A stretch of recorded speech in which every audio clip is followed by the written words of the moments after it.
안녕하세요. 부평성모안과 백혜종 원장입니다. 오늘은 여러분들이 궁금해하시는 고도근시와 난시를 한꺼번에 교정할 수 있는 난시 교정 안내렌즈 삽입술에 대해서 설명을 드리겠습니다. 난시 교정 안내렌즈 삽입술을 이제 설명드리기 전에 난시에 대해서 간단하게 먼저 설명을 드리겠습니다. 우리 눈은 이렇게 공처럼 둥글다고 우리가 볼 수가 있겠죠, 그죠? 그럼 난시는 이렇게 둥글지가 않고 이 각막 있는 주위를 이쪽을 중심으로 해서 주로 한쪽은 면이 경사가 가파르고 한쪽은 완만한 그런 형태를 이제 얘기하는 것이 난시입니다. 그래서 예를 들어 제가 이 모양안을 가지고 왔는데 럭비공을 보면은 한쪽은 이렇게 굉장히 완만하고 이쪽은 경사가 굉장히 급하죠, 그죠? 그러니까 이런 형태를 이제 난시라고 이해하시면 될 것 같습니다. 그래서 이 난시 교정은 이 눈이 이렇게 경사가 가파르고 완만한 것이 이제 축에 따라서 이렇게 돌아갈 수가 있게 돼 있기 때문에 원은 360도로 돼 있잖아요, 그죠? 각각 축에 따라서 이 난시가 이렇게 돌아간다고 생각하면 돼요. 그래서 요 그림을 보시게 되면은 요 각막을 지도 등고선 같은 걸로다가 이렇게 볼록하니까 우리가 그려보게 되면은 이제 이런 모양이 되는데, 이제 난시가 없는 경우는 이렇게 이런 모양을 형성을 하게 되겠고, 난시가 있는 경우에는 이렇게 나비 넥타이 모양으로 이제 이루어지게 되는데, 그럼 이쪽은 이제 완만한 쪽이 되겠고 이쪽은 이제 경사가 급한 쪽이 되는 거죠. 그리고 이제 아까 얘기했듯이 360도 축이 있기 때문에 난시는 이런 식으로 축이 있습니다. 이쪽 방향으로 난시가 생길 수도가 있고, 이게 이렇게 돌아가 있으면 또 이 방향으로도 생길 수가 있죠. 이게 이제 안내렌즈 삽입술 우리가 사용하게 되는 난시 교정용 안내렌즈거든요. 여기 보면은 여기 선이 이렇게 그어져 있죠. 이게 이제 이 렌즈의 난시 축이에요. 그래서 일반적으로는 이 축을 수평축에다 맞추게 되죠. 눈에 수평으로 이게 렌즈가 들어가게 되는 거예요. 수평으로 들어가게 되면 이 안에서는 이미 제작이 될 때 그 환자의 축에 맞춰서 난시가 형성이 되어 있기 때문에 이걸 대부분 수평으로 넣게 되는 건데, 이거를 집어넣은 상태에서 렌즈가 이제 돌아간다든가 하면은 이제 축이 안 맞게 되는 거죠. 안내렌즈 삽입술을 할 경우에도 교정을 하는 게 확실히 나은데, 요즘은 1디옵터 이상은 난시 교정을 하는 게 확실히 효과가 있고 시력의 질이 좋기 때문에 이제 하는 추세입니다. 안내렌즈 삽입술의 이제 적용 대상은 라식라섹을 하기에 좀 어려운 눈이 되겠죠. 굉장히 고도근시든가 아니면은 각막이 너무 얇다든가 아니면은 각막 모양이 이제 문제가 생겨가지고 레이저를 깎았을 경우에 합병증이 우려되는 경우, 또는 뭐 심한 건조증이 있는 경우, 이런 경우에 이제 안내렌즈 삽입술을 갖다가 우선적으로 생각해 볼 수 있겠습니다. 렌즈 삽입술은 사람들마다 안내렌즈가 들어갈 수 있는 공간이 차이가 있어요. 그래서 너무 작으면은 이 렌즈를 넣을 수가 없고, 공간의 그 크기에 따라서 렌즈 사이즈가 이제 정해져서 들어가게 되거든요. 그러니까 우리가 쉽게 얘기해서 이 렌즈는 이제 세 가지 사이즈가 있어요. 우리가 옷을 사 입는 것처럼 스몰 사이즈, 미디움 사이즈, 라지 사이즈가 있거든요. 이제 자기 눈에 딱 맞는 사이즈가 들어가야 되는데, 우선 첫 번째는 이 검사한 결과에 따라서 그 환자의 눈의 그 크기가 어느 정도인가를 갖다가 정확하게 해석을 하는 게 굉장히 중요해요. 해석을 잘못해가지고 뭐 미디움 사이즈를 입어야 될 사람을 우리가 뭐 라지나 스몰 사이즈 옷을 사서 입게 되게 되면은 어떻게 해요? 뭐 반품을 하나요? 수술을 했는데 반품하면 안 되겠죠. 수치를 정확하게 해석해서 이 사람이 어느 사이즈가 들어가야 된다는 걸 갖다가 정확히 알고 집어넣는 게 굉장히 이제 경험을 필요로 하는 거죠. 눈이 이렇게 둥글게 원으로 생겼다고 생각되지만은 사실은 눈이 원은 아니고 속에 들어가 보면은 이게 렌즈가 들어가는 공간은 약간의 타원형을 그리게 돼 있어요. 눈의 위아래 축이 좌우측보다는 약간 길어요. 그래가지고 만약에 난시가 없는 렌즈인 경우에는 이렇게 반드시 수평으로 넣을 필요가 없고, 약간 사이즈가 크다고 생각이 되면은 수평으로 넣는 것보다는 렌즈를 돌려서 수직으로 넣는 게 유리하죠. 그러니까 이런 건 이제 수술 많은 그 경험에서 나와서 이제 할 수 있는 거죠. 아니면은 좀 애매하다고 생각이 되는 경우는 이렇게 사선으로 렌즈를 넣기도 해요. 그렇게 되면은 렌즈의 크기가 안 맞는 경우에 그거를 갖다가 어느 정도 커버할 수 있는 이런 장점이 있죠. 근데 또 문제는 뭐냐면 이제 난시가 있는 경우에는 좀 달라집니다. 난시가 있는 경우에는 이 난시 축이 있기 때문에 반드시 수평으로 만들어야 되거든요. 난시 렌즈 경우에는 이게 수평으로 들어가야 되는데 들어가 가지고 안에서 이렇게 돌아갈 수가 있어요. 왜냐하면 이 수술은 이 렌즈를 눈 안에서 이렇게 꼬매는 수술이 아니에요. 이거는 이제 이 공간에다가 들어와서 이렇게 끼워지는 형태로 렌즈가 들어가기 때문에 렌즈가 너무 작게 되면은 이 끼는 힘이 헐렁해져 가지고 렌즈가 이렇게 돌아갈 수도 있겠죠. 안에 들어가 가지고 이 아까 좀 타원형이라고 했지만은 이게 완전히 위아래로 타원형이 아니라 약간 비스듬한 타원형이거나 이런 경우에는 렌즈가 안에서 쉽게 그 장축 방향으로 좀 돌아갈 수가 있어요. 장축 방향으로 돌아가게 되면은 이런 렌즈는 다시 자리를 잡아도 또 돌아갑니다, 결국은. 근데 그거를 우리가 미리 수술 전에 밖에서는 우리가 알 수가 없어요.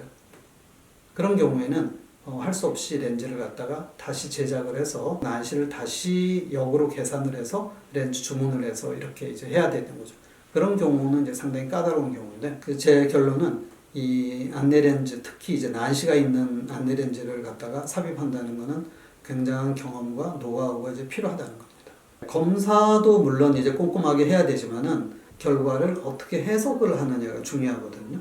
오랜 경험을 가지고 그 수치를 갖다가 해석을 하게 되지 단순하게 그 숫자만 가지고 볼 수는 있는 게 아니에요. 왜냐하면은 한 가지 그 데이터만 가지고 우리가 보는 게 아니라 여러 가지 데이터, 뭐 안구 길이라든가 골절력이라든가 난시축이라든가 여러 가지를 종합적으로 봤을 때 이 환자에게는 어떤 렌즈가 맞고 어느 사이즈로 어떻게 집어넣어야 된다 이런 게 이제 미리 정해지게 되는 거니까요. 난시 있었던 케이스 중에 가장 좀 까다로운 케이스를 하나 설명을 드리자면요. 난시 렌즈를 보통 우리가 이제 0도 180도 수평으로 반드시 넣게 되어 있는데 이 환자분은 렌즈를 넣었는데 렌즈가 한쪽 방향으로 돌았어요.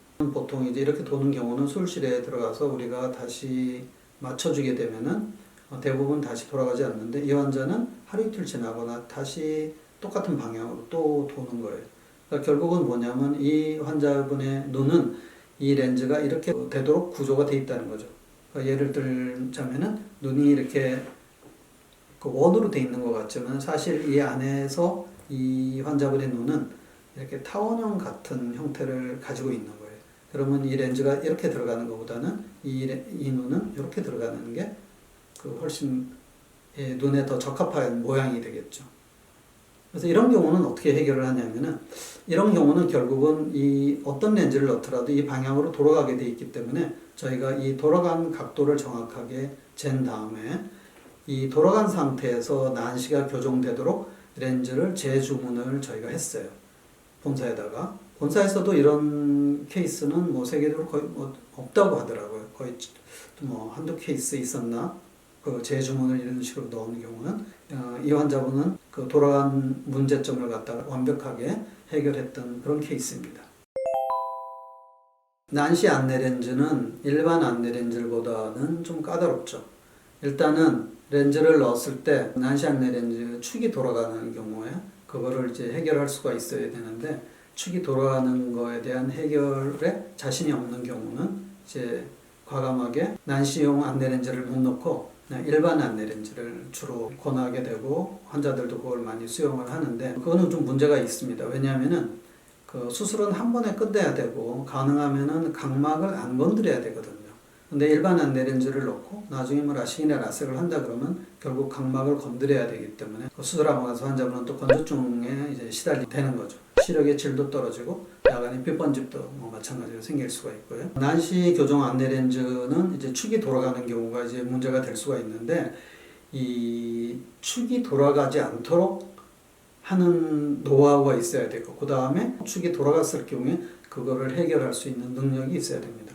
우선은 축이 돌아가지 않게 하려고 그러면 가장 중요한 거는 그 환자 눈에 그 맞는 사이즈의 렌즈가 들어가야 되거든요. 그러니까 일반 안내 렌즈를 넣을 때는 렌즈 사이즈가 약간 작게 들어가도 상관이 없습니다. 하지만은 난시 교정용 안내 렌즈를 넣을 경우에는 렌즈가 작으면 축이 돌아갈 수가 있기 때문에 평균 우리가 집어넣어야 되는 것보다는 약간 좀 큰 느낌으로 렌즈를 넣어야 되거든요.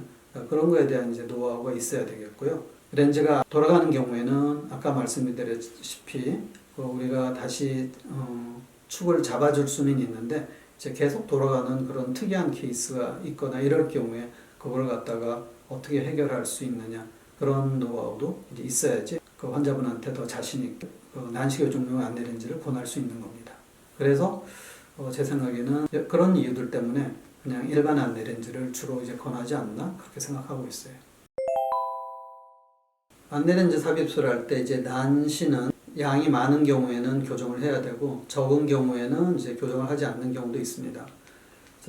제 기준은 보통 1디옵타 이내인 경우에는 수술할 때 그 난시가 많이 있는 축 쪽으로다가 절개를 하고 들어가게 되면은 한 0.5디옵타에서 0.75디옵타 정도까지는 교정이 되거든요. 그래서 1디옵타 이내는 그걸로 대부분 교정을 하고 1디옵타가 넘는 경우는 이제 절개로 인해 가지고 난시 교정은 할 수가 없기 때문에 그때는 이제 난시 교정용 안내 렌즈를 집어넣습니다.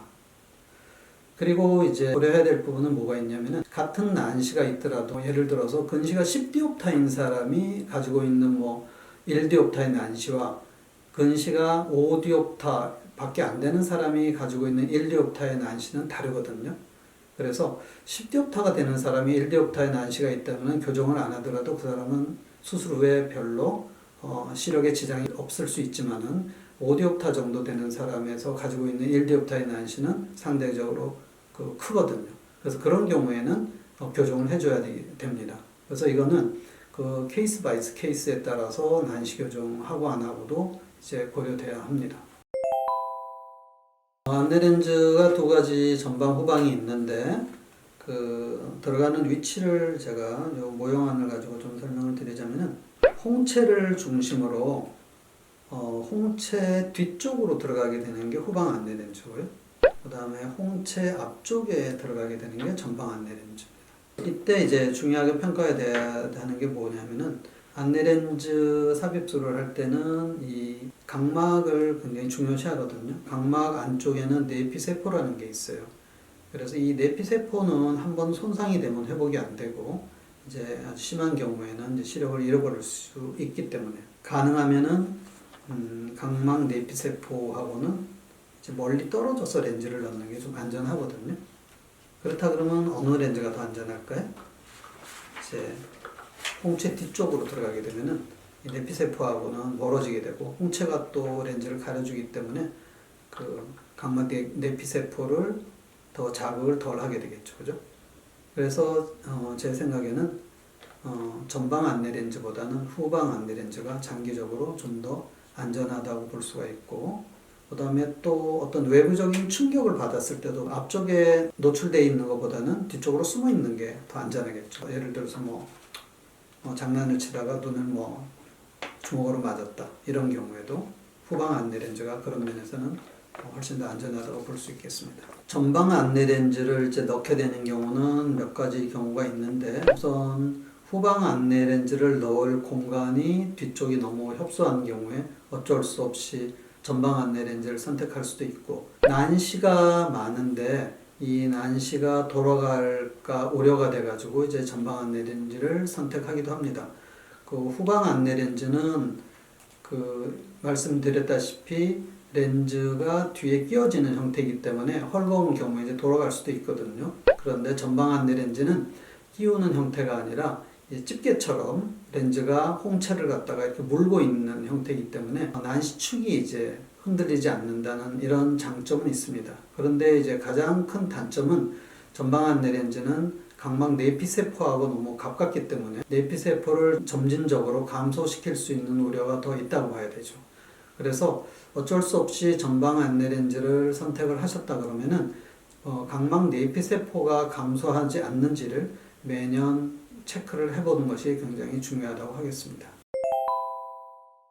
안내 렌즈 삽입술은 여러 가지 변수가 많고 어려운 수술이기 때문에 병원 선택이 중요한 것이 아니라 수술 경험과 노하우가 많은 선생님을 선택하는 것이 훨씬 중요하다고 생각합니다.